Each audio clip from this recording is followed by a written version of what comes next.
Throughout the Bible, God doesn't only tell humanity what is right, He also clearly warns what must never be crossed.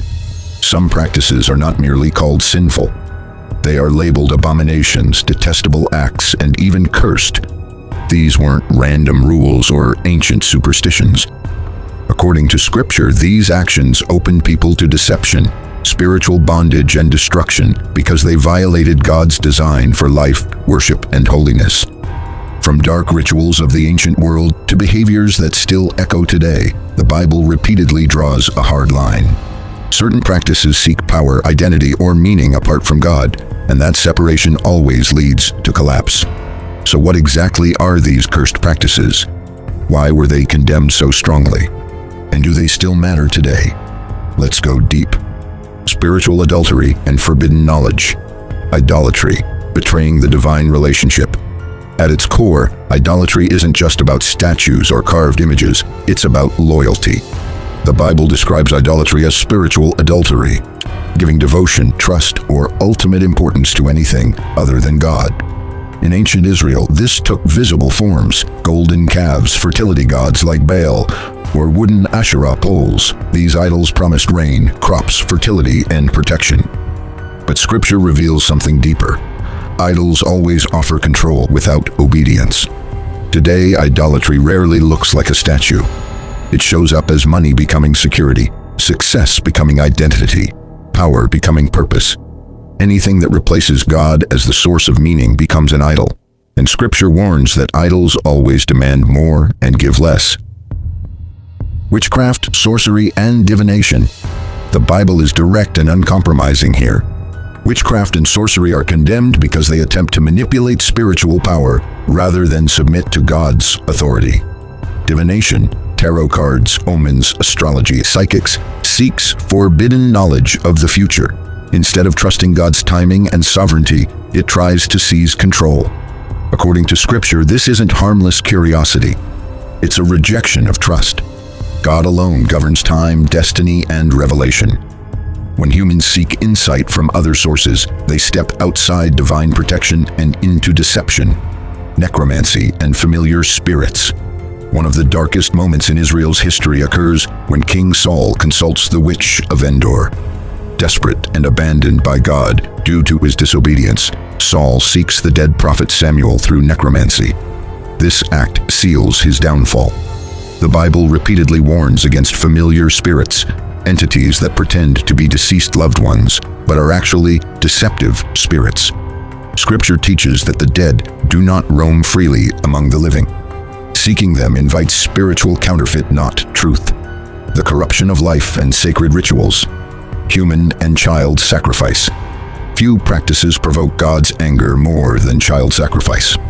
In the valley of Ben-Hinnom, children were burned alive as offerings to the god Molek, an act meant to secure prosperity or divine favor. God explicitly states that such a practice never entered his mind. Why the severity? Because it destroys innocent life made in God's image and turns worship into violence. It represents the total collapse of morality, where power is valued over life. The sanctity of blood. From Genesis onward, blood is sacred. The Bible teaches that life is in the blood, and for that reason, it belongs to God alone. Blood was reserved for atonement, symbolizing life offered in place of life. Consuming blood, especially in pagan or occult rituals, was forbidden because it attempted to absorb power that only God can give. Even the early church reaffirmed this command, showing its spiritual weight beyond ancient Israel. Blood oaths and cursed vows. Blood oaths, cutting oneself or mixing blood, were common in pagan cultures as a way to bind souls spiritually. Scripture treats vows seriously but warns against extreme, ritualistic oaths that enslave rather than honor. Jesus later simplifies this dramatically. Let your yes be yes and your no be no. Truth does not require blood rituals to be powerful. God values integrity, not mystical binding, violating God's created order, gender distinction, and ritual cross-dressing. Deuteronomy forbids cross-dressing, not as a fashion rule, but because of its ritual context. In ancient Near Eastern religions, gender confusion was part of fertility worship, especially in cults devoted to deities like Ishtar. blurring gender roles symbolized rebellion against creation order. The Bible consistently affirms that humanity was created male and female, and ritual attempts to erase that distinction were acts of spiritual defiance, sexual immorality, and bestiality. Scripture treats sexuality as sacred, covenantal, and purposeful. Practices like bestiality and ritualized sexual acts were common in pagan worship and were condemned as violations of natural order. Adultery is condemned not only because it harms people, but because marriage reflects God's covenant with humanity. Breaking it symbolizes spiritual betrayal. Tattoos, body cutting, and occult symbols. Leviticus forbids tattoos and cutting the body in the context of pagan mourning rituals. These acts were connected to honoring the dead, calling spirits, or marking devotion to false gods.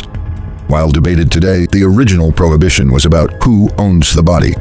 Scripture teaches the body belongs to God, not spirits, ancestors, or symbols. Similarly, amulets and charms are condemned because they transfer trust from God to objects, keeping the holy distinct, mixing the sacred and the profane. A central biblical theme is separation. Holy versus common, light versus darkness, truth versus compromise. Even laws about mixing fabrics or seeds are symbolic lessons. Do not blur spiritual boundaries. In the New Testament, this principle continues with warnings against being unequally yoked, binding oneself spiritually to values that oppose God. Holiness is not isolation, it's clarity. Conclusion. When we step back, a pattern becomes clear. Every cursed practice in the Bible shares one core trait. It seeks power, identity, or control apart from God. These practices don't just break rules, they distort reality. Scripture doesn't condemn them out of fear, but out of protection. If this breakdown helped you understand the deeper spiritual logic behind these biblical warnings, take a moment to like this video and subscribe to the channel for more long-form biblical deep dives.